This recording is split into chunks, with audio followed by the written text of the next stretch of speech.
Welcome to the Plant-Free MD podcast with Dr. Anthony Chaffee, where we discuss diet and nutrition and how this affects health and chronic disease, and show you how you can use this to optimize your health and happiness, both mentally and physically.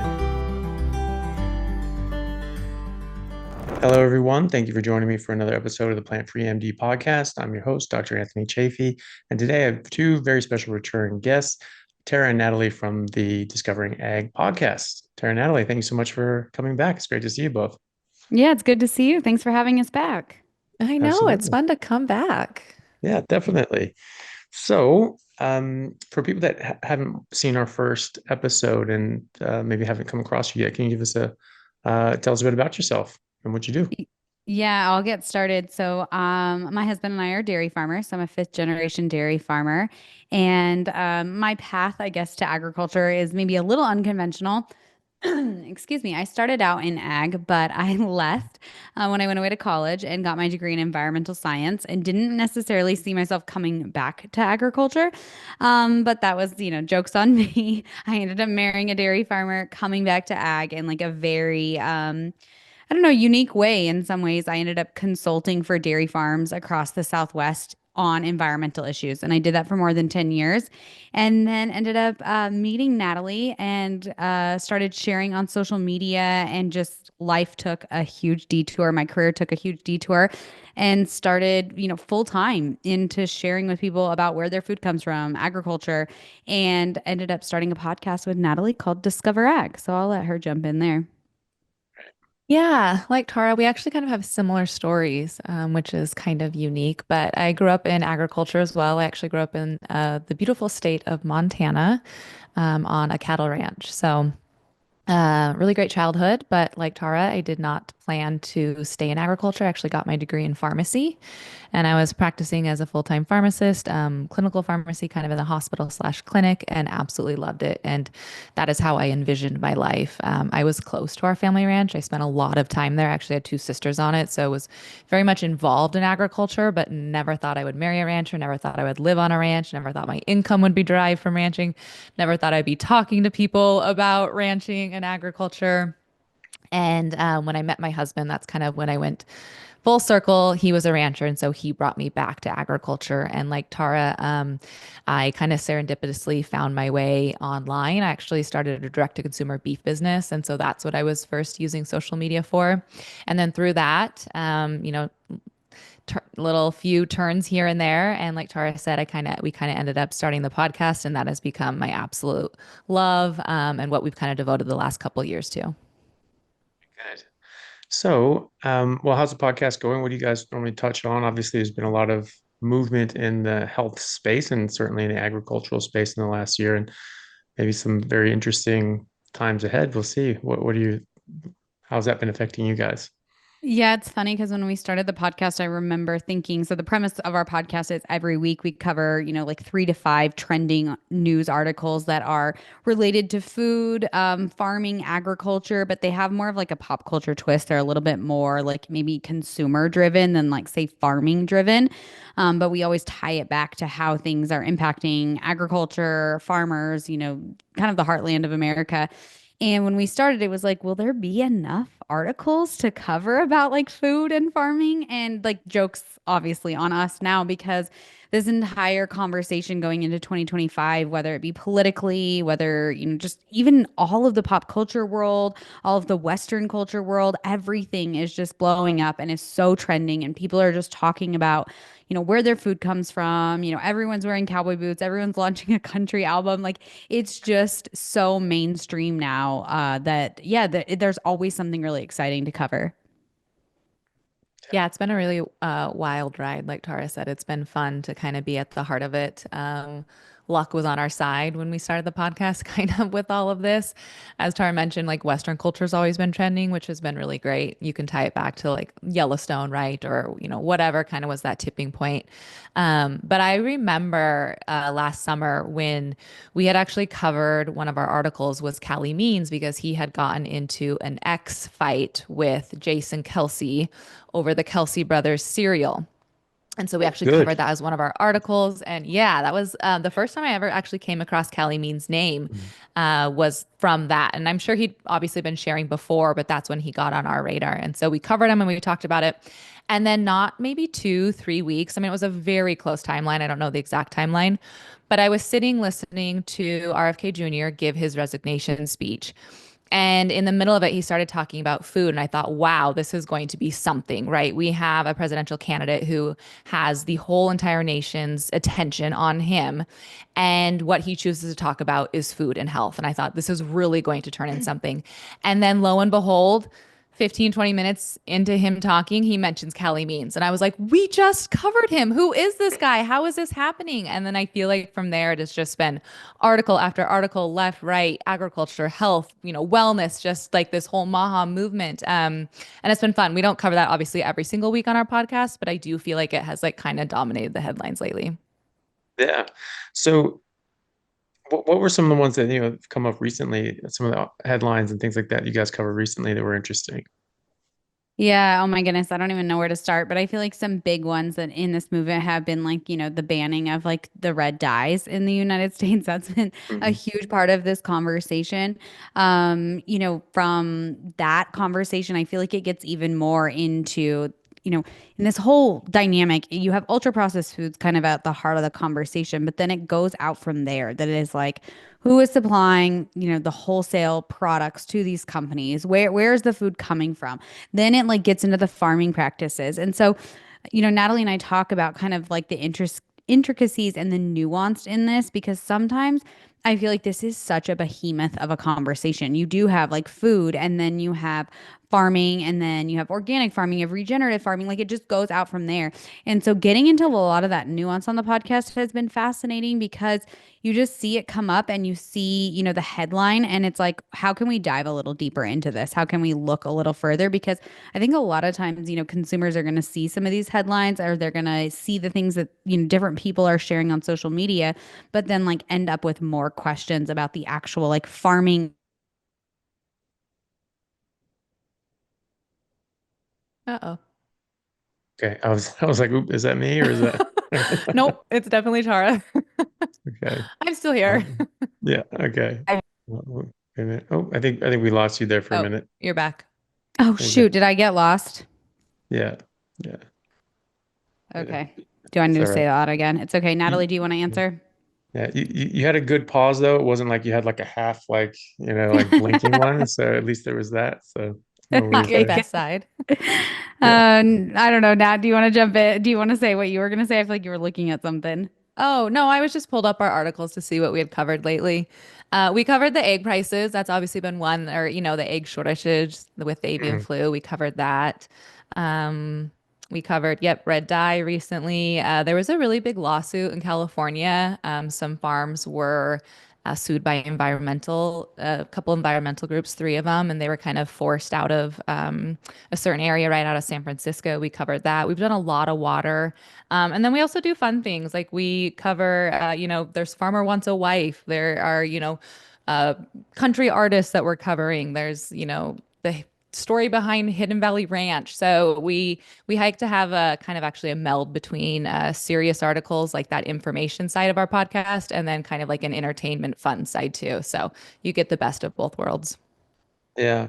I actually came across one of those, like a farmer wants a wife sort of thing. It was in Ireland. They have apparently it's huge. It's out in Western Ireland, and like all these farmers just come in out of the heath, and they just have this little. It's like this sort of like Oktoberfest, like the original Oktoberfest in Germany. Like that's what that was about. You go in there to like beat a wife or something.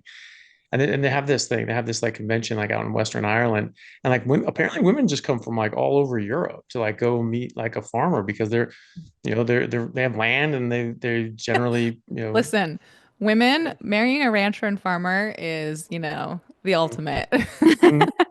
Yeah. I just thought it was funny. It was just, but it was, yeah, but like people just literally, there It was like was people big come in from everywhere. Australia too, I Yeah. think. We had Yeah, a I was lot gonna of say, wasn't it big in Australia? They have their own like they have their own show even. Like there's Yeah. Mm, multiple Farmer Wants a Wife in different countries for the shows. And I mean, essentially it's the Bachelor premise, but like with farmers, mm, and they're like wildly successful. I hmm think US was the last to implement it. I definitely think like there were different European and other countries that had like successfully yeah. implemented because when we shared, we're like, oh, this is fun. And ever all of our, like global listeners were like, yeah, that's very old news. hmm Yeah. Well, but this one in Ireland, it wasn't even like a TV show. It was just like an actual Oh. fair every year, and Yeah. you just show up there, and there's a bunch of like bachelor farmers and just women from all over the place that just said, "All right, I'm just going to go to a different country and see what happens." So They're I like, thought this that was is very, what we very have to do interesting. to get a man. We have to go to another country. Yeah, exactly. Yeah, to be there in wellies and like can't speak like the in Ireland. I don't know if you've been there, but like every part of every city have different accents.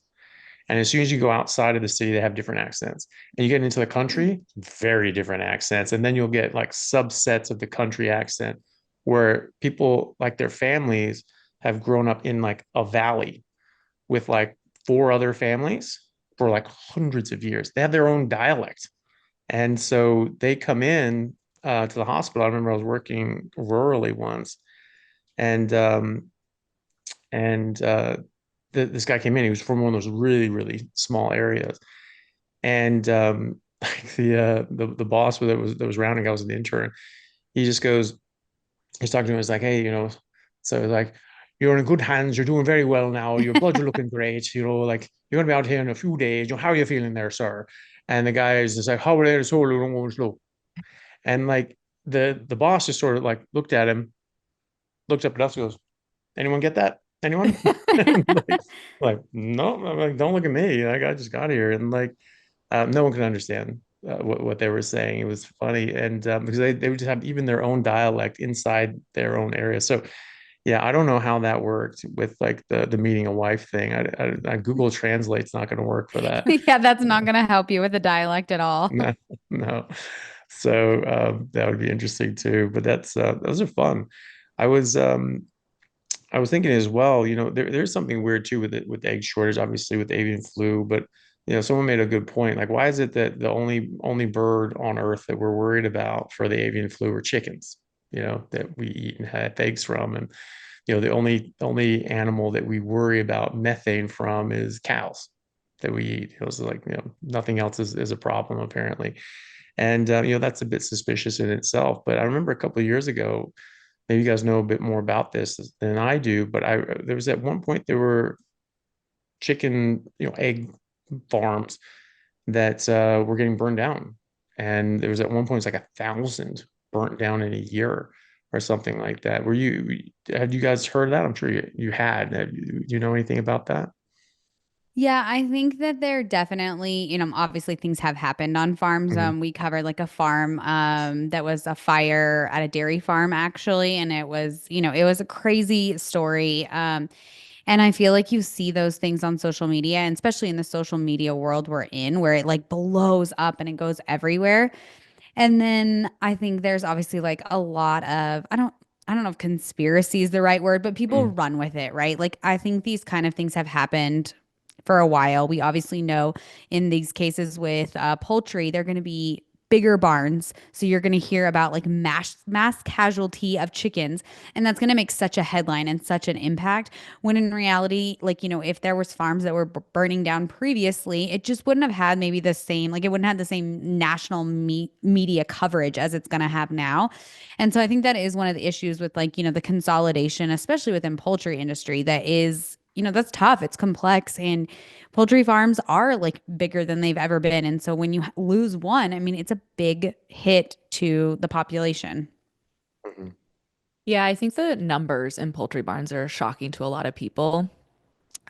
Just knowing that that many birds and animals are in one. I've actually never personally been in a poultry barn, so I can't like personally speak to them. But it's pretty alarming, like how big some of those barns are and like the numbers they can hold. So, like Tara mentioned, absolutely, when you have, a problem, whether it's electrical or whatever the fire was started by, I just think that soundbite, that headline really shocks people when they see the amount of birds Mhm. that were, part of the casualty, part of the problem. Yeah, it's very sad too. That's not, yeah. burning is never a Yeah. nice Yeah. way to go. So yeah, it was No, quite it's not. sad. I just think it teased. I mean, it just makes for such a sensationalized headline. It is horrible. Mhm. It's horrific. I know when we covered the one farm that we did cover, like, you had employees that were injured, no casualty of like human life, but still you had like real injuries for people. And that just, I don't, it's such a like shock piece that I think it sticks with us and then like continues to like build out from social media. And I know when we covered this one farm, it was kind of crazy to see the videos that were created from it, like AI generated videos and things that were like not even real that then continued like just fear, like making so much fear in people. And so I think that is a part of the problem too, is people wanting to like go viral and like sensationalizing a terrible event. Yeah. Yeah, definitely. Well, hopefully, we don't see too much of that in the future. It's very, very, very sad, and hopefully all those people recover well. Um, so when with the whole Callie memes have been making a lot. I really like to see Callie and Casey, his sister, making the waves that they have and really getting this out there, especially him because it's so interesting coming from his perspective as basically a whistleblower in the food and drug companies where he's seen this and if I forgive me if I misquote him, but I I, rem- I remember him saying something to the effect of that these food companies, processed food companies, know that their food causes metabolic disease and harm, and then and that they're invested in with these other companies that then treat metabolic illness and diabetes and etc. And so they're happy to profit off of this, even though they know it's causing human suffering. They're happy to profit off of it. And he said that I know they know this. I know they know this causes harm because I've been in the board meetings with them when they said it. And that's very powerful. It's surprising to me that there haven't been more people before now to come out. I mean, it took 40 years for sort of that to come out with the sugar companies back in the 60s, detailing how they paid off different professors to vilify cholesterol and say that sugar was safe. And that was published in the Journal of the American Medical Association. They uncovered some old minutes and internal memos and things like that from these sugar companies back in the 60s. And no one said a word. I mean, no one from this industry ever came out and said, actually, they know that this is killing people and hurting people and addictive and causing heart disease, and that there's nothing wrong with meat. There's nothing wrong with saturated fat and cholesterol. No one said anything. I mean, it's quite impressive in a way that people can be so tight-lipped in such a big organization, but it's also terrifying that people can be so evil that they just have no concern for the massive impact and damage it has on the rest of the world. And they're worried about their bottom line, which is wild to me. And it's great to see Callie and Casey coming out and blowing that story bigger, really. Hey everyone, really happy to announce a new sponsor for the show and for everybody down in Australia. It's Stockman Steaks, who are delivering high quality grass fed and finished pasture raised beef and other meats, flash frozen and vacuum sealed to your door, something that I've been enjoying a lot of myself recently as well. They also have a great range of specialty items such as high fat keto mince and carnivore beef and organs mince with liver, kidneys, and beef heart as well. So use code Chaffee today for a free order of beef mince or another specialty gift along with your order at stockmansteaks.com.au, and I'll see you over there. Thanks, guys. I think what's so crazy is how long too it's taken us to like come back around. Like I know from the dairy side, butter and cheese consumption is at like an all-time high.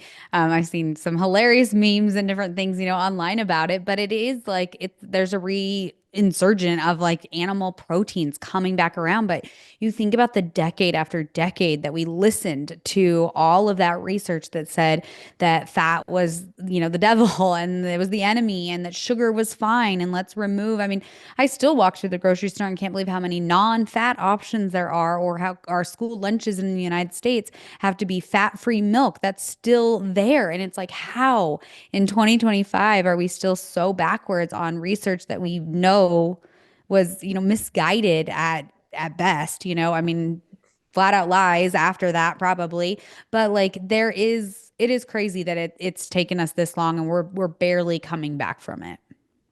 I definitely think though we're like trending into a new era of like health and wellness and the intersection of food. And I think that that was definitely on like Callie and Casey's side too. Like they had the audience to support their message. They had the audience to listen to it and want to like dig further and like propel their message forward. And that might have been lacking in generations before. You know, I actually just saw a really interesting post on social media that was talking about how Gen Z, their consumption of alcohol is dramatically less than every, you know, the millennials, the boomers, like every other generation is outpacing them from alcohol consumption from a very vast amount. And granted, that was just like one post, right? So take it with a grain of salt to double check the numbers. But I do think that there is this whole new wave of people that are looking at their health and their wellness and their food in a completely different light than like the generations before were or have been. Yeah. Well, to that end, how are you guys feeling about the Maha movement, and what do you how do you feel that this is going to go? And do you have any sort of predictions or hopes for that? You know, it's funny as farmers, I feel like for probably the last 2 decades, we have been like, we've got to bridge the gap. We've got to connect with consumers. We've got to have them understand where their food comes from. And I think we, as Natalie said, we're finally in this place where people are really curious where their food comes from. And that's really exciting. You know, for the Maha group, it's just this, it's opened up this whole conversation. Do I agree with everything the Maha group says? Absolutely not. Do I agree with a lot of what they say? Absolutely. A lot of the processed food things, Natalie and I feel like pretty strongly agree with them on. We're both in our households just like believe in whole foods. We've talked about it. Like, I don't worry that much about food dyes because honestly, a majority of my kids' diets is whole food. Something on the off chance that they get like handed a ring pop or something, I'm just not that worried about it because it's pretty rare. And so we align, I think, in a lot of that conversation. When it goes to farming, I think that there's just like dialogue that needs to be had. And like, as farmers and ranchers, we're hopeful that like farmers and ranchers will be invited to the table to have these conversations about what makes sense to move the industry forward. I think there's a lot of like low hanging fruit and really big low hanging fruit that need to be taken care of. And I think when you start digging into the farming side, there's a lot of really good things happening in farming that don't always get highlighted. We are using less pesticides, less herbicides. Lots of farmers are moving towards more regenerative ag practices. I mean, I'm a conventional farm and I can list 5 practices off the top of my head that are moving us in a regenerative direction. And the same for Natalie. And so I think there's a lot of exciting things. And so it's just opening up those conversations that I think is going to be important moving us forward, especially this year. I think this is a big year for this conversation. Yeah, definitely. I think that with all the conversations that you guys have been having, I've been having, we've been having for years now. I think now we've sort of hit that critical mass of a Absolutely. groundswell, yeah, with a sort of grassroots movement. This has caused enough attention that you can speak about it on a national platform and actually have some support behind it. It's not people going like, wait, what? I've never heard of this. What are you talking about? There's enough people going, yeah, finally, let's do this. And so I think that's very hopeful. One thing that I'm concerned about is sometimes you see sort of the scapegoat or the sacrificial lamb, and then nothing else like broadly changes. They got rid of, red dye 3, I think it was. And so, okay, so that's good. Okay, but what about all the other dyes and the red dye Yeah, like 40 red and all dye this other thing? 40. Yeah. Yeah. The And elephant in the room. yeah, and so they throw out one out, oh, this is so horrible. Oh, let's just get rid of that. And but there's like, it's just the tip of the iceberg. The main event is behind you. And there was, they did this with high fructose corn syrup. They started figuring out how bad fructose was. And they were able to do a sleight of hand, which was, all this research came out with the problems with fructose. And so because high fructose corn syrup had fructose in the name, they were able to just pin it all on that and just say, well, this is what it is. It's high fructose corn syrup. It's not sucrose, good old sucrose, table sugar, natural sugar, or whatever. even though they're basically the same. High fructose corn syrup is 54% fructose and 46% glucose mixed together, whereas sucrose is just a disaccharide where they're bonded 50-50. Exactly, right? So it's the same stuff, right? So you get the same amount of fructose essentially. Then, but I remember it was like, I don't know, the president of Coca-Cola or something like that. And we're talking about how they switched to high fructose corn syrup in the 80s. And then all these problems started happening and they just pinned it to that. And it was such a setup interview too. I don't know, it was like, I don't know what news program it was, but the lady, great actor, just like, so why did you do it? Why did you switch to high fructose corn syrup? It's like, oh, we just didn't know. We just had no idea. Oh, we didn't know. And so, it was, oh, if only we knew. If you knew, you wouldn't have done anything differently. Like, shut up. But they blamed it on high fructose corn syrup. And then so they went to Coca-Cola, and now you start seeing these little decals on it with like a little leaf going on with natural cane sugar, you know. And so it was just this sleight of hand where they bring fructose is bad. So they say, ooh, yes, high fructose corn syrup. Let's get rid of that yucky fructose, and we'll go back to natural, healthy sugar. It's like, no, it's the same stuff. And so I'm hoping that we don't do that we don't let them sort of bait and switch us and do a sleight of hand and sort of do some things that we like, but fundamentally the entire system stays in place. And so I'm really, really hoping that this actually drives forward and gets some actual meaningful changes. Yeah, no, I totally agree. Actually, when we covered Red Dye 3 on the podcast, I actually had gone shopping. I went into the big city, so I drove an hour and a half to get to my, Sam's Club so I could do some research. And I picked up like maraschino cherries. I picked up some Gatorades. Like I picked up some very like what you would, the Maha group would absolutely hate to have in their grocery cart that was obviously red in color, and not a single one of them had red 3 in them. They had all already had red dye Yeah. 40, right? Because these food manufacturers knew that this was probably coming and they'd been making the switch ahead of time. And so, Mm. when Tara and I discussed it, it's always a hard fine line balance because you're like, well, you don't want to be a negative Nancy. Like you have to start somewhere with the food industry. So I guess like this is considered a win. But at the end of the day, we kind of feel like they're just throwing us a bone and pacifying us by being like, sure, we'll take away the one red dye that no one is absolutely using right now that doesn't change any of our formulations, and we'll, be the good guy at the end of the day and be considered a win.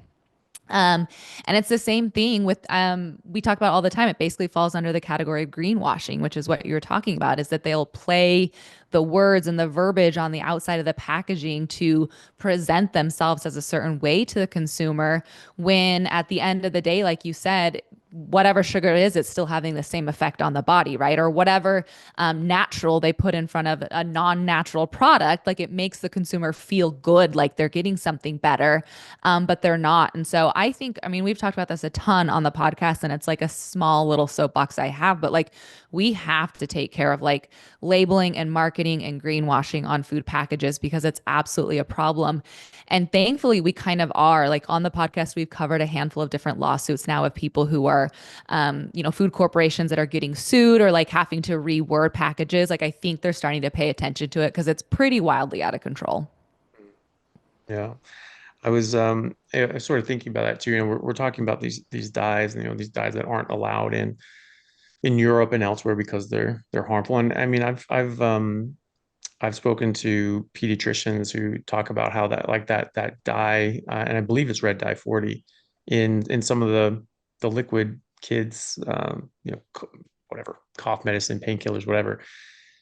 They are well known to cause behavioral issues, and kids can get really agitated and upset, and it's just like, that's exactly what you need when a kid's sick already, is just piss them off and stir it up.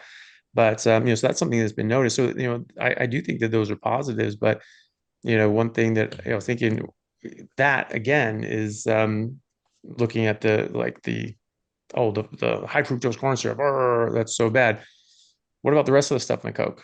And what about the rest of the stuff in the Fruit Loops? We're arguing over the dye that you use, and yes, there are better dyes to use, but Fruit Loops are really bad, like that's I mean, that's the main thing. And I know it's been said a lot, and I know RFK has said it that, Americans are the sickest people in the world, but we're really not. Like we're actually very sick, but we're also on par with a lot of other Western countries. And we're not as bad as some places like India. India has 3 times our diabetes rates, right? They don't have red dye 40 in their Fruit Loops. They can't afford Fruit Loops. It's a very different sort of demographic. So there's something else going on as well. But processed food sort of gets everywhere. But I mean, I was in doing humanitarian work in like the jungles of Bangladesh in a refugee camp. And we'd be, driving in. It would take a while to get into the refugee camps. You're going through jungles and there's just little villages every now and then. No one has shoes, but they've got grass, like roof huts selling Ruffles potato chips and gummy bears and things like that. I was like, how the hell did that get into the middle of the jungle? And how are you guys affording this? You don't even have shoes. And but it's out there because the stuff's so addictive, it's so palatable. They want it. They what money they get together, they get for that as a treat. They have no trash. They're not equipped to deal with plastic in the middle of the jungle. They don't have a garbage service, so they burn it. They burn all the plastic trash. The air quality there in the middle of virgin jungle with wild elephants is just, it's like black tar smoke everywhere, and it's really nasty. And but I think that's like a major thing, because like 90% of the deaths in America are from these non-communicable chronic diseases. 89% of the deaths are from non-communicable chronic diseases in Australia. It's about the same with other Western countries. So we're all getting very sick and we're all having problems. And yeah, I'd say that America is way up there, but it's not because of the red dye 40 that contributes to it, but it's all the rest of the processed garbage. And so we need to get through that first layer and really get through. No, this whole industry is really just morally bankrupt, and we really can't let it continue in this fashion. Yeah, that's a big thing we talked about. Actually, when we covered red dye number three, was like removing it doesn't make whatever it is healthy. And also, as Yeah. consumers, we have to take some responsibility for the fact that we vote with our dollars. Like, there is evidence Yeah. to show, like, Fruit Loops removed the dyes, and people were so mad that the colors were ugly that they put them back in, right? Like, that was like they showed that in their data Mhm. that like sales decreased. So like we're also telling these companies what we want, and there is like obviously it's hyper palatable. There's other things at play. There's food deserts, like all these things, but like we are voting with our dollar. And I actually was listening to something the other day that was like talking about Coca-Cola's fastest growing product right now is actually a milk-based product. And it was a good reminder that's like we can actually do some really cool things as consumers if we vote with our dollar, but it's like getting enough of us to do that. And going back to like, I think as we've said, like this is that moment where a lot of people are taking notice, a lot of people are changing their buying habits. And I think it will, like you said, I hope it's not a bait and switch. And I hope we actually see real change because of this, this movement and what people are buying. Yeah, definitely. I mean, I know that these things can be bad. I mean, there's a video that started making the rounds of a doctor, researcher. I think it was back in the 60s or the 70s, but they showed videos of these kids that were just very calm, nice, happy little kids, and then they would give them some sort of processed food substance of or another. And they're saying, now watch the change. And all of a sudden they just start getting agitated. They start throwing tantrums, start throwing things and screaming, just throwing a fit, just being a kid. But is that being a kid? And it's just a misbehaving kid who's just throwing a tantrum, or is there something going on along, chemically that's screwing with them because of what they're eating and they're ingesting, and it's damaging them? And then we see them, well, this kid just acts out. Okay, let's medicate them. And that's that next step, is that you're giving them something that causes harm, and then you're also having to, you're manufacturing a problem that now go need to go buy a cure for. And there was another gentleman. He was a chemist. Oh, I can't remember his name, but he sort of a whistleblower a while ago as well. And he was saying he was a chemist for these pharmaceutical companies, and he thought that he was there saving the world and helping people, and really what they were doing was just trying to treat symptoms. They're like, you do not look for cures. You say you were told this. You do not look for cures. You treat symptoms. You treat manage symptoms. And the thing is that, when you run out of problems to treat, with patentable drugs, you need to start like inventing them. And this was like in psychiatry, there's all these different problems that they sort of just manufactured. And oh, here's this for, restless leg syndrome. And, do you sometimes feel sad when you see birds? Try this pill, and it's you can just make up all these different conditions and then here's a pill and you start loading people with it. So yeah, it's quite remarkable. But those videos of those kids freaking out, that really makes you think about the problems that we have now, and could this be very explainable just by what we're giving them? Yeah, I Yeah, think, sorry, I'll jump in. I think that another piece Natalie and I always talk about coming from like the farming side of things that we maybe don't talk enough about beyond the food is like our activity levels. How much time are like we and our kids getting outdoors? We've also like changed so many things about our lifestyles beyond just food, right? Like just how long are kids in front of screens and in fluorescent lights instead of being outside? And I think that has to be a piece of this conversation too. Yeah. Natalie, you were gonna say something? yeah, no, I forgot. Oh, sorry, Natalie. That's okay. I'm so cute. That's okay. I'm like, what Yeah. was I gonna say? You only talked for literally like five I seconds. know I tried to keep it short and sweet so you could cut Mhm. back in. No, but one thing I was thinking about when you were talking with the kids and the dyes, this is a little bit of a side tangent, but it made me think one piece that I think will be very interesting to watch unplay moving forward is state regulations. So I feel like, again, since Tara and I have been paying attention to the headlines in a way we haven't before, I mean, maybe this has been going on, before now.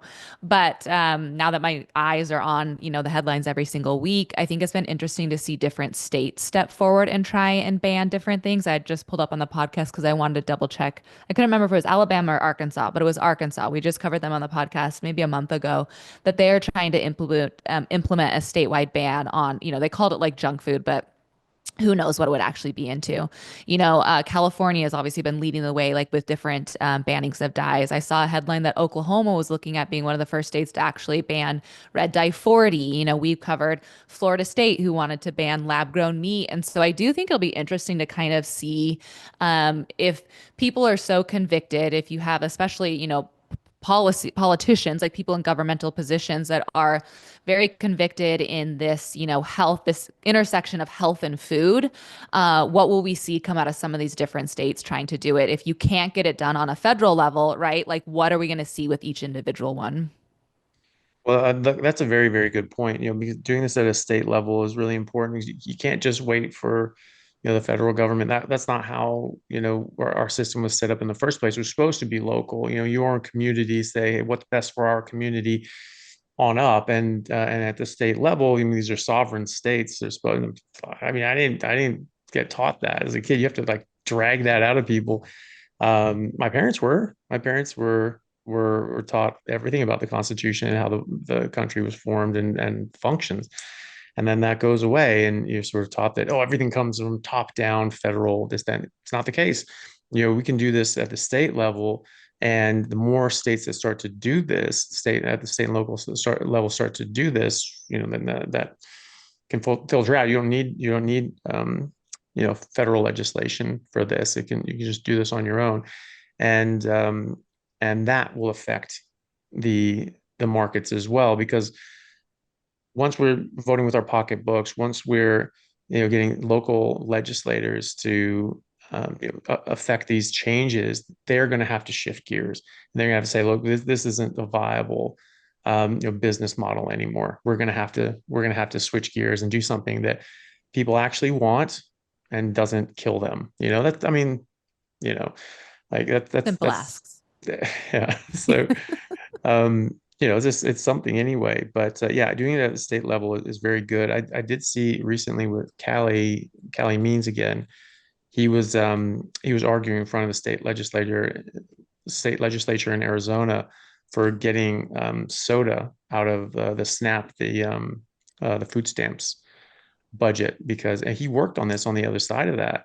Apparently, like he like worked as a consultant to try to get like the NAACP and other sorts of communities to basically say that you're racist if you stop people from using food stamps to buy soda, right? And it's just like, no, that's not some that's it's just this stuff is horrible. This stuff is terrible for you, and you can't buy alcohol, you can't buy cigarettes with it. Why should you be buying sodas as well? Yeah, we actually covered this on the podcast too. It was one of Hmm. our articles one week, and it was actually really interesting. One of the things we do on our podcast that we love to do is obviously the podcast episode is Tara and I, and it's our opinions and what we think of it, and obviously kind of stops there. And we love to, I mean, we have such a we call them discos, but they are just, I would say, like in tune. Like they're very interested. They have like diverse opinions. They're coming from different backgrounds, and so it's really fascinating actually to like kind of pull our audience. So usually, the week after the podcast and sometimes before, if we talk about an article before or tease it or whatever.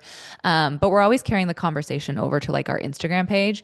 And so a lot of times in stories, we'll pull them and we'll ask them like, what do you think of this? Give us your opinion.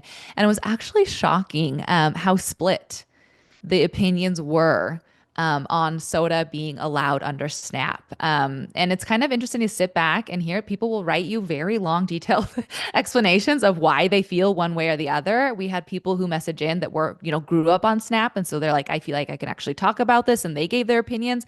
And it was alarming because I felt like, me going into it, I kind of thought it would be one way. And most people would say, no, I don't think it should be. But again, it was kind of shocking to me how it was like such 50-50 when we pulled our community. No, that is interesting. What were some of the arguments for keeping sodas on the SNAP program? A lot of it was usually just about like free choice, that we Mm. shouldn't have the right to do, like coming back to food choice, essentially, that we shouldn't have the right to dictate what someone puts into their grocery cart or not. A lot of people give the examples that like they're predominantly eating healthy, but they love to have a treat too, or, they're eating a balanced diet, but that doesn't mean they don't enjoy a Coca-Cola themselves. So like, why wouldn't someone else be able to also do that? So I don't know. It was really, like I said, it was pretty fascinating. Yeah, I think the food choice was a big piece of it. And if you look at it from like the flip side, like if you think about school lunches, kind of like think about that they like mandate meatless Mondays, as a dairy farmer, I'm obviously not thrilled about the, no whole milk in school lunches. And so I feel like some of the conversation too was like, where will the decisions be made? Like, where will lines be made that like this is ultra processed, this is processed, so it's okay, or like what will happen? What will be the strict, guidelines. And so there was some conversation around that too that was like, I don't like people, the government, like telling me what I can and cannot eat. I don't always trust them. They've led us astray before. And so, like, obviously, I don't know that there's a strong argument that Coke is healthy for us ever, but Yeah. like I could see where someone was kind of coming from that like, okay, first it's Coke, like what is next and what's the product after that and where does this conversation go? When ultimately, like, should people be allowed to have food choice? And so, yeah, as Natalie said, I mean, it was really split. And every time you'd hear an argument, sometimes you would be kind of like, okay, like, I guess that makes sense. And so it was an interesting discussion for sure. Yeah. I think that's the importance of having the discussions, because we form an opinion based on, the facts and evidence that we've seen. And we think, well, yeah, this has to be the way based on what you've seen. But then you have other people looking at it from a different point of view and they give a different argument. You go, oh shit, I didn't think about it like that. Okay. You And got me. that's yeah, exactly. So, that was the famous quote by John Stuart Mill in his book on liberty. Um, where he said that if you only know your side of the argument, then you don't know much. That you have to listen to the other side of the argument in its most compelling form from its most ardent, defender, not just listening to someone on your side saying, "Well, this is what the argument is, and this is why they're wrong," which is what most people do. You need to go out and look at the other argument and say, "Okay," because otherwise you don't know what the argument is. You just know what somebody else said the argument is, but you don't actually know what someone else is saying. And also I think Thomas Sowell said this, and I think it's probably the definition of being open-minded, is he said that it actually is possible and normal for two people to look at the same piece of information and intelligently and honestly come to different conclusions. And you have to accept that. As far as the soda is concerned, obviously, I don't want people eating things that are bad for them. And then we say, well, you should have food choice. Can we really call soda food? Is it providing, nutritional, and betterment? A lot of these arguments come, or are embettering the food companies. I mean, that's why they put calamines on it in the first place, to go and list the NAACP to call everybody racist if you took it out. But there are people that can certainly say, well, I'm just going to have one every now and then. There's others that can't. It's designed to be addictive. It is a drug. And so, okay, is this there for food to get people who are having a tough time so that they can get proper nutrition? Or is it to provide them entertainment and do whatever the hell they want? It's not an allowance. Mhm. This is an emergency safety net for people that aren't able to afford food to survive. And so, that they get help with tax money to survive. It's not there to just, do whatever they want with. And so I think that's a good argument too, is that that's not what that money's for. It's not just an allowance. It's not just your salary, and you're not being told to not buy something with money that you earn. This is something else. This is meant for this. And I think that in those circumstances, they do get to say what you can and can't. They say you can't buy cigarettes, you can't buy alcohol, you can't buy those sorts of things. It's food or food adjacent products such as Coca-Cola. But but it's always interesting to hear other sides of the story as well, and to see how many people think very, very differently than you for very good reasons sometimes. I love that quote. I'm gonna stick that in my back pocket. You'll probably hear Mm, me say that on the podcast all the time now. yeah, But I really love that. that's good. If you only know your side of the story, you don't know much at all. I think that's very well said. Yeah, it's a longer quote. It's brilliant. Yeah, you should definitely check it out. His book is called On Liberty, and it's a longer quote from that. But it's absolutely brilliant to point that out, that if you don't know, if you haven't gone to a lecture or something like that from somebody else who you hate, and actually listen to what they have to say, and be open to it. Okay, what is this guy saying? Then you don't even know. You have no idea what the argument is in the first place. It's quite nice when you see people do that. There's so many people that you see sometimes that have a public platform, and they were ardently on the other side, and they were just like, oh, you're so horrible and evil, and I hate everybody who thinks differently. And so they did that, and they went to somebody's talk or something like that who they thought was just awful, and I'm going to come here and I'm going to just see all the ways that they're wrong, and they're like, God damn it, that makes a lot of sense. And then they start coming around when I'm like, oh shit, have I been looking at this the wrong way? And then they start looking into it deeper, and they come to the conclusion that they have. And so it's nice to see that. I think it's definitely within human nature to do that. It's just some people have closed themselves off from the possibility of even doing that. And that's obviously the definition of being closed-minded. Mhm. Yeah, and I feel like with social media, it's not helping because you're going to get fed what Mm, you want to see, right? Like in some ways, some of these conversations get narrower and narrower mm, because of, our algorithms. And so being able to have those discussions, I think, is an important piece. yeah, It's absolutely. also it's also kind of crazy too. I think about this a lot, and we've like talked about it on the podcast before too. But and I don't know if this is society in general or if like social media has kind of like bred this into society a little bit. But I feel as though it's no longer almost okay for someone to change their mind too. We saw this a lot with people that were plant-based before and then switching to meat, and obviously that's like a little bit different because it has like a whole a whole other complex of like feelings and thoughts and kind of dogma around it. But it's you had said earlier that it is human nature and it should be to hear other opinions, and I believe it's human nature and it should be to evolve your opinion. And we're just not seeing that anymore. So I feel like whether it's a social media account that feels like they can't because their followers are going to be upset that they have like learned something and changed their mind, or it's a social media account that feels like they can't say something differently than what they said a month ago because then they'll be like, well, you don't even know, you were confused, like why should we listen to you? And it's like we're kind of taking away that basic right we've always had to be like, I don't know everything. I learned a new piece of information and now I have formed a new opinion. And I think that happens a lot in the food space online. And I think it's like another barrier to having like essentially like solving some of the bigger problems to the food system or doing things that actually move the needle, because we're having some of these like implementations, I think, like put on us from social media a little bit. Yeah, very true. And you get in little your echo chambers and things like that. And yeah, your algorithm and the people that you follow. But and then the other side of that is what these companies like Meta, et cetera, what do they want you to see? And sometimes they'll show you only the things that you want and they'll black out others or put a warning like, oh, this is false information or something like that. I've actually seen that recently. I started seeing these fact checker things saying this is false. And then you click on, okay, so why are you saying this is false? Like, that information is not available at the moment. So, okay, so Yeah. you're just gonna say that it's false, but you're not gonna say why. It's like, okay, Did well, you listen to Zuckerberg on Joe Rogan talk about uh, Facebook and like checking the analysis, the fact checkers and everything? I didn't watch the whole thing. I saw bits and pieces of it, Yeah. but I don't think I saw that part.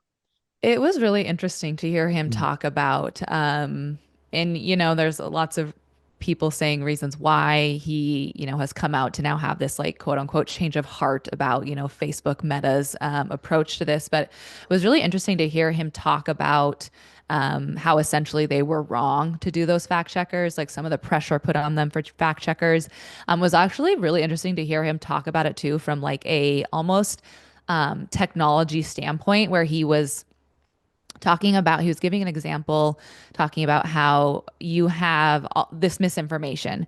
And if you dial it in too tight, then you are getting fact checking on things that don't need to be, right? So you're getting false fact checking. But on the other hand, if it's too loose, he's like, you're letting too much misinformation go. So it was interesting to hear him too talk about kind of like some of the things we wouldn't even think about, like when it comes to like logistically setting fact checkers.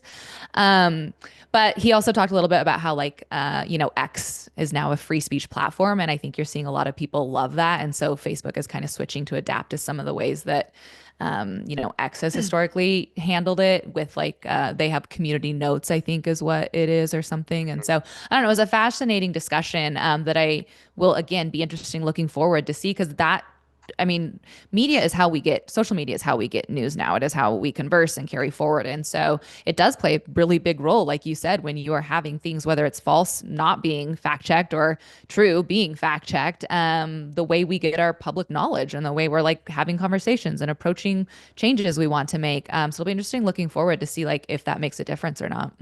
Yeah, I yeah. think one of the crazy things on social media, I know I've been like fact checked, especially when it comes to Mhm. environmental impact of cattle. Oh Like yeah. that, every time if Yeah. I say something, I'll get a fact check on it. And I followed it through to like fight it before. And one time I was quoting directly from EPA of how much Mhm. cattle's like greenhouse gas emissions.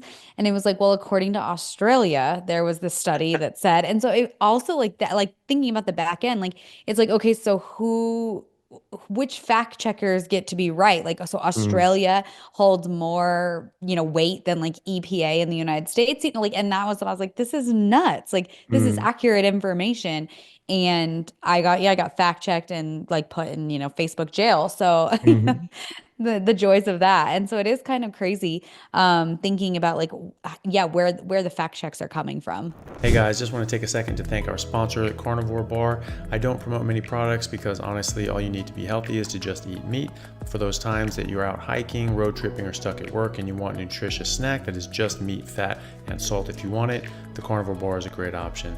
So I like this product not because it's just pure meat, but also because I want the carnivore market to thrive as well. And the more we support meat-only products, the more meat-only products there will be available in the mainstream. So if this sounds like something you'd like to get behind, check it out using my discount code Anthony to get 10% off, which also applies to subscriptions, giving you 25% off total. All right, thanks guys. Yeah, and I think it's a bit of a weapon to try to deplatform people and say, well, this person's been fact checked multiple times. I was on 60 Minutes Australia, and they were interviewing me about the carnivore diet and things like that. And it was classic sort of hit piece sort of thing. It wasn't too bad, but it was they did set me up and paint me, lump me in with all these people that were like selling supplements and things like that. And like during this like 3 hour conversation they took 5 minutes from, and it was a decent 5 minutes. I have to give them that.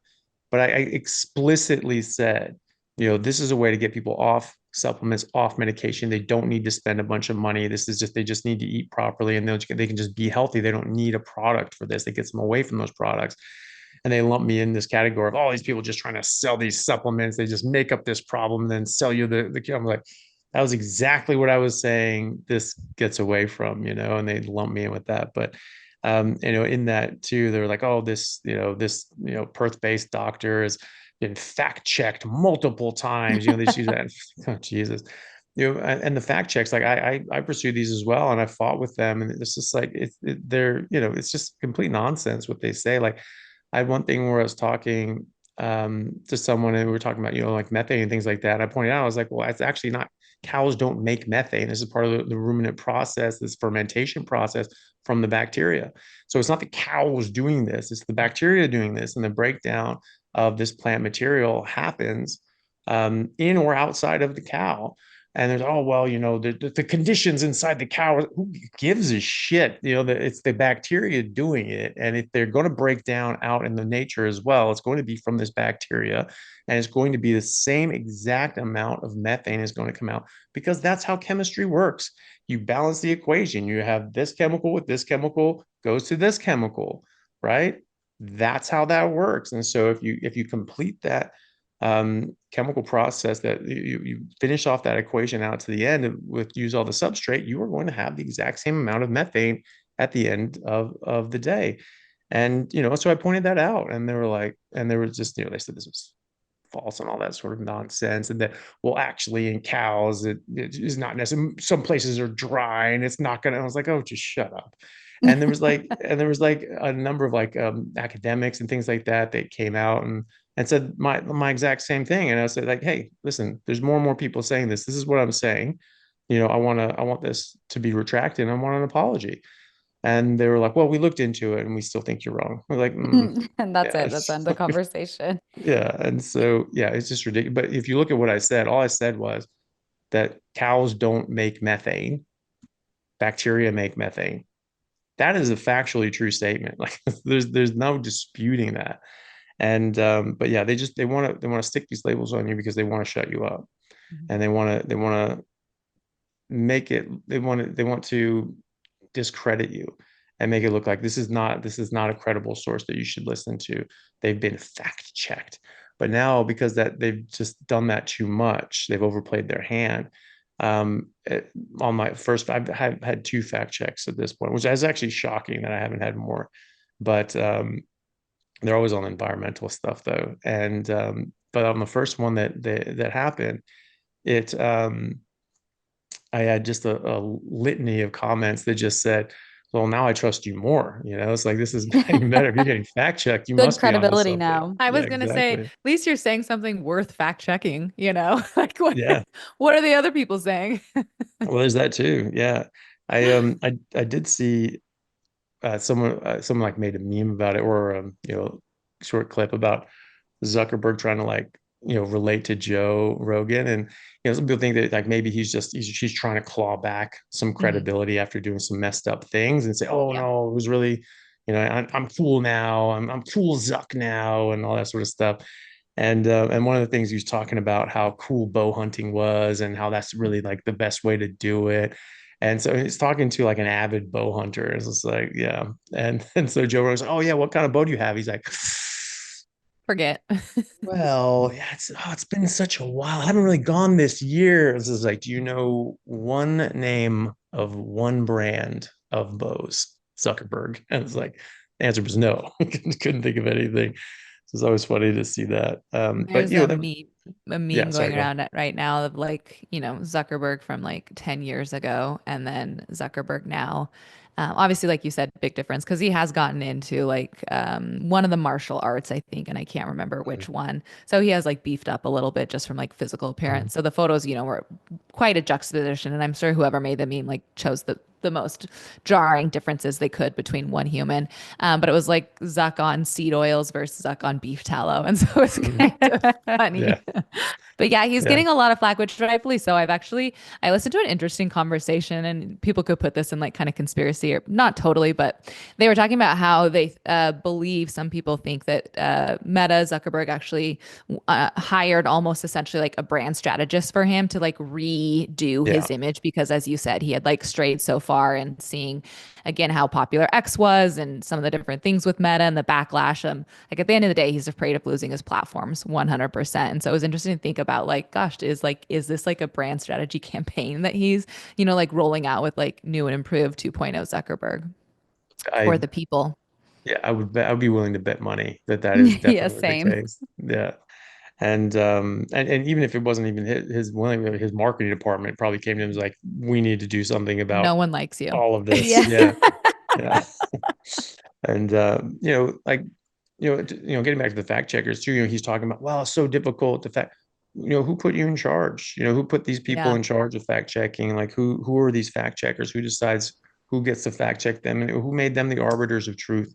I mean, some of these, I mean, I do they have an education? Are these people that they're fact checking, people who work in, the agricultural community, who's a licensed and practicing physician talking about our fields? As you know, fact checks. I'm like, who are you? And like you have like someone with like a sociology degree, and you just got out of college, and now you're fact checking people. You don't know enough about the argument to ask the right questions to know who's right or wrong about this.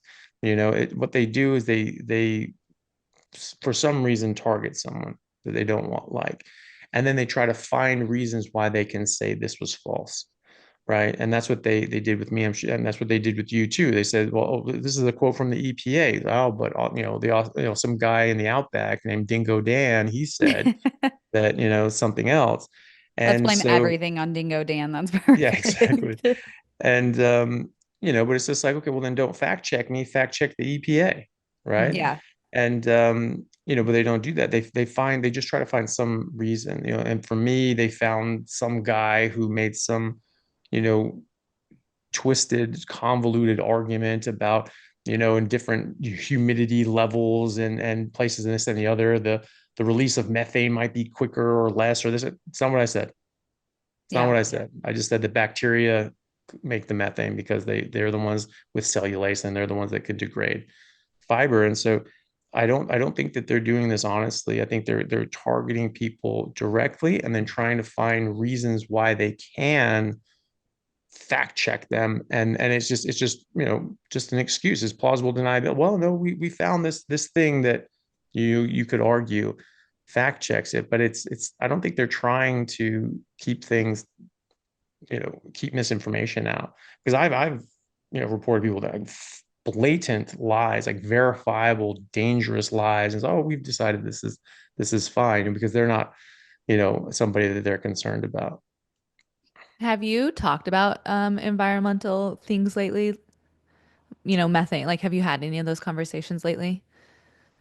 Not lately. I had previously, I and feel I asked because I'm so curious. I feel, one thing that Tara and I talk about or have, on different articles is like we would venture and be brave enough to say that, the people behind some of these movements are really large activist groups, right? Like mm, there was absolutely like in our belief, a proponent to the cows climate change conversation that wasn't coming from, like environmental advocates. It was coming from like animal activists who were using this, right. to further Yeah. push their agenda, right? Like that's the Trojan horse for them, essentially.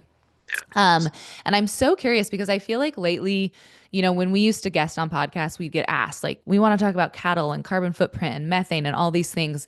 And I'm like, lately, no, I don't feel like people are talking about that anymore. And I'm like, did the money, essentially, the driving force, realize that like this sugar-coated sentence wasn't gonna work? Like they weren't able to pull the eyes over on people or not, like that. I'm so curious if that is like what happened on the back end because I'm like, I don't see people talking about it. I don't see fact checks on environmental claims anymore. Like all of a sudden it's gone. And I'm like, why? Like what happened there? It's a very good question. I mean, people are still making those arguments, but yeah, I don't think it's as fervent. And well, they still are making it. I mean, I definitely see vegans still making that argument that, it's that sort of that three-pronged argument that, nutritionally meat's bad for you. Plants are sent from God. We're in the Garden of Eden, and besides apples, everything's great, right? So, and then like the environmental argument. and then the ethical argument. They say, however you look at this, everything points to never eat meat again. I would, on those same three principles, I would come to different conclusions that you should only ever eat meat again on those exact principles. You kill more animals to grow 1 kilo of plant-based protein than you do animal-based protein. That's long before you get into um, bioavailability and quality of that protein and all the other nutrients that come into it, but just raw data. And that's from a study from University of New South Wales. Australia, and Australia is always right. All studies from Australia are right. So obviously that's fine. And that was in 2011. And then so that's ethically, environmentally, you have to destroy entire ecosystems to grow one single crop, whereas animals replenish the land. They give manure, they recycle nutrients. They're part of the environment, and they make it better if you do it right. And then nutritionally, for all the reasons I talk about. So, you know, um, but I think that the arguments have been made well on our side to the point that people have taken those and are there. It's not like a high level argument now with like the adults yelling at each other. Like this has gone out into everywhere. Like, so you'll see in the comment section on something where this is talking about me. It's like, oh, well, this destroys the environment, this blah blah blah blah. I mean, I don't even need to wade in because there's like 50 people that just jump on, what the hell are you talking about? And it's just like all the arguments that we would want to make, they've already made for us. And so I think that's quieted the noise a lot. Well, because yeah, they're not making ground on that. They're just not making ground. That was a good tactic for a while. And now they are just not getting anywhere with it because people know the lies. They know the facts now. And they're pissed. They're pissed that they've been lied to and been manipulated, and they're willing to say it. Mhm. Yeah, I think that also people like inherently care about themselves like more than Mm, the planet. Like I know that sounds terrible, but I do believe that. And so I think people felt not good like eating plant-based diets. yeah. And when they reintroduce animal protein, they feel better. And so it makes other arguments like null and void because they feel better. Like Mm, that's the ultimate test for them is how it impacts their life. You can't like tangibly like grab a hold of if cattle were even the problem, right? Like you can't feel that problem in the way you can feel like feeling better inside your body. And so I think that's a piece of it too. And then on some level, I think like 10 years ago, we got very like away from nature and this whole thing of like where your food comes from and getting back to nature and grounding and like red light and all of the things that are happening are also setting us up that people are like, maybe all the things that we've introduced into our lives is like creating some of the problem, like the yeah. foods we've never eaten before and now we suddenly are versus like animal proteins that we've been eating a long time. So I think there's like a few things at play, but I agree with with both of you guys that it's just we're in a different landscape now than we were and it's just not working. That messaging is not having the same impact as it was even 10 years ago. Yeah, definitely. Like when I moved to Australia 6 years ago now, it was wildly moving plant-based. Like that really had a strong stranglehold on Australia, and everyone was just going plant-based, plant-based, plant-based. And so when when people ran into me and they found that I only eat meat, I mean, people's heads were exploding. Like I had this conversation where I had to give the entire spiel about why I do this and what and they would always ask the same question. Well, what about cholesterol? Well, what about cancer? And what about this? And are you missing? But I'd have to have that conversation 2 to 3 times every single day. There wasn't a single day it was less than 2 times. It was 2 to 3 times every single. It was like it was tiring. It was like everyone you meet, who you work with, and it was just on and on like that. It was like that was everything that I was talking about for a while, and because people were just so blown away by that. But then it just started sort of shifting and moving, and now I mean this was even, I don't know, maybe 6 months, 8 months into having a podcast, I started getting patients recognizing me in the hospital at 2 a.m.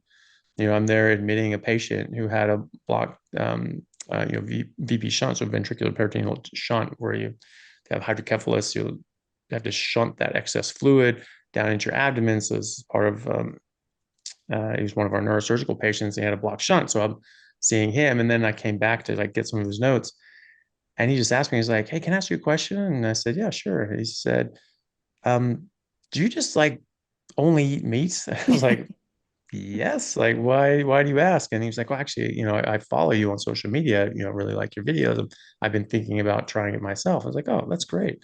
And and since then, more and more people have started to do this, and more and more doctors that I worked with started doing this and finding benefits in not only in their own health, but in their patients' health.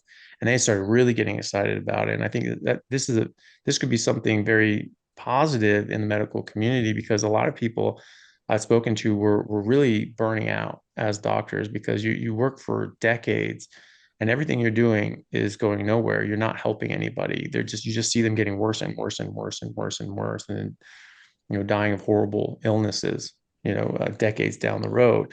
And you're not helping when you come to and then you start getting sick, and you start getting the diabetes, and you start getting all the problems that you're seeing your patients die from, and you realize, yeah, I'm not helping anybody, and I'm not even helping myself. And it gets very discouraging and depressing, and you're seeing more and more patients. I remember one guy was telling me that, after 40 years, every single year he had more and more people on his docket, and he had less and less time to see them. And um and then then they figured this out, and they just revitalized and regenerated. Like, wow, I can actually help people, I can actually get them better. And so that was really positive. And I get a lot of messages from doctors saying that this has helped them get the love of medicine back, because they're actually helping people again. And they can use medicine as an adjunct when something goes wrong, but the baseline, the basis, that 90% of mortalities in the Western world are coming from, chronic diseases, that they have a handle on now.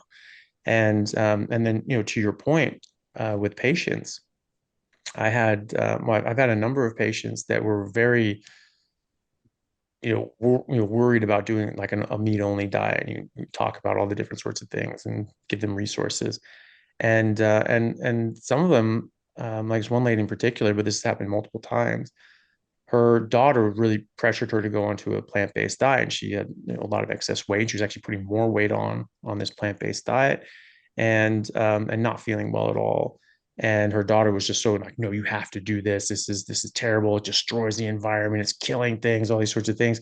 And we're able to convince her. I was able to convince her, or, my colleague and I were able to convince her to just try it and just go on for 2 weeks and see what happens. And she really struggled with her weight, and she was like, okay, how'd it go? Were you able to do it? Like, yeah, I did do it, but oh, I don't know if I can do this and this and the other. And he just said, before we go on, why don't you just hop on the scale? We'll see how you've done. And told her, don't step on the scale until you come back. She dropped like 15 pounds, 15, 16 pounds in 2 weeks. She'd been really struggling with her weight prior to that. And all of a sudden, you just see this change in her face. She's like, well, I think maybe I just need to focus on my own health. I think that's what's important. I just need to not worry about saving the planet right now. I need to just, make sure I'm alive and at the end of this.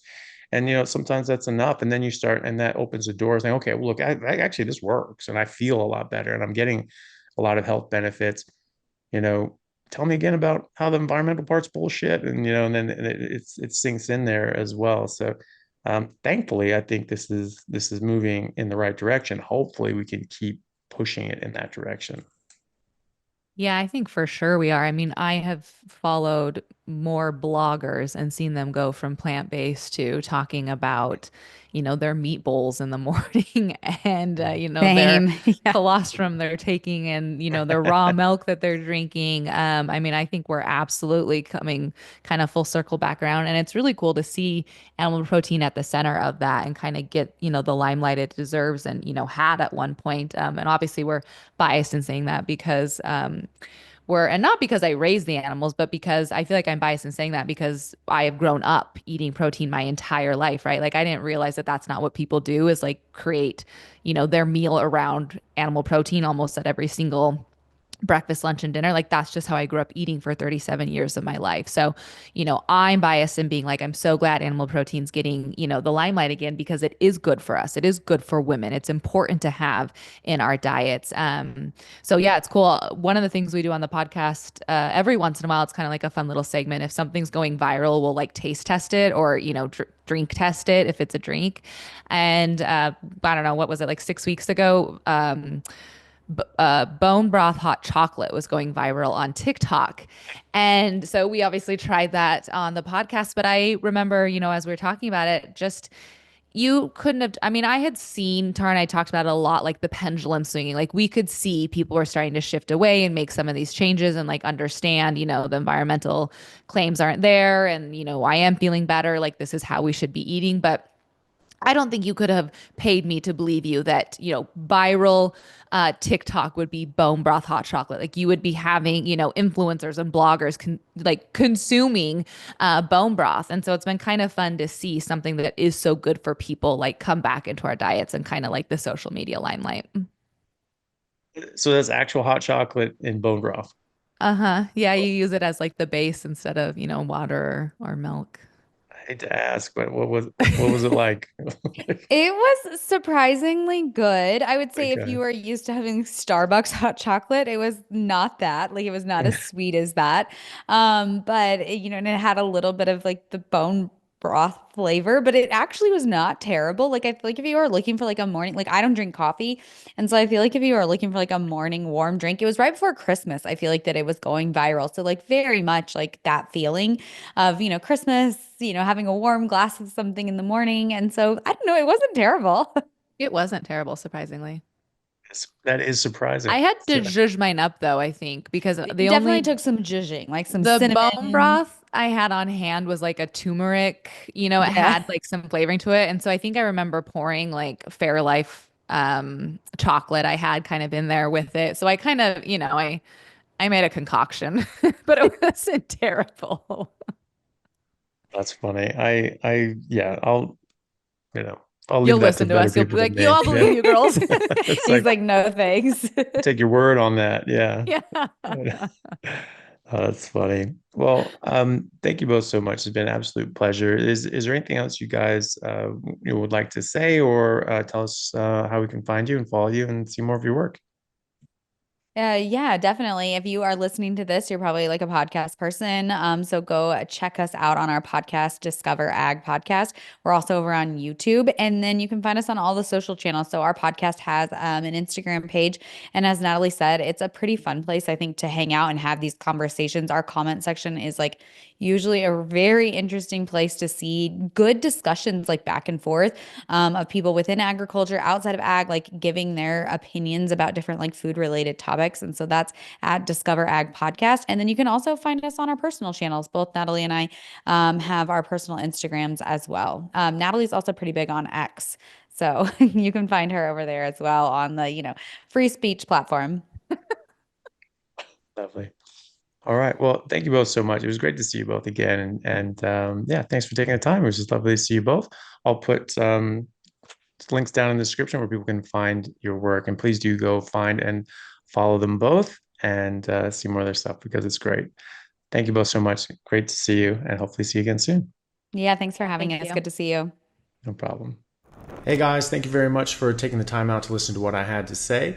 If you like it, then please like and subscribe to my YouTube channel and podcast. And if you're on YouTube, then please hit that little bell and subscribe, and that'll let you know anytime I have a new video out, which should be every week, if not more. And if you could share this with your friends, that would help me get the word out and let me know that you like what I'm doing. Thanks again, guys.